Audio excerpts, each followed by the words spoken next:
Okay, so I'm going to go to PerceptInsight.com, try Pi now, log in with Google, continue,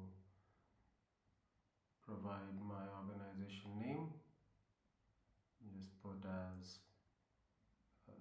my own test, contact number, that's done, the workspace name, okay,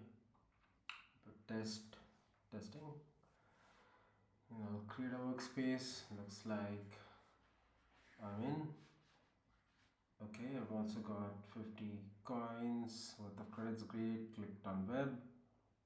Doing the integration. Just copy the SDK for the web. Paste it on my HTML file. Calling it index.html. Let me reload the HTML file. And let's check if the integration is done or not. Okay, great. So there looks like the integration is successful. Great.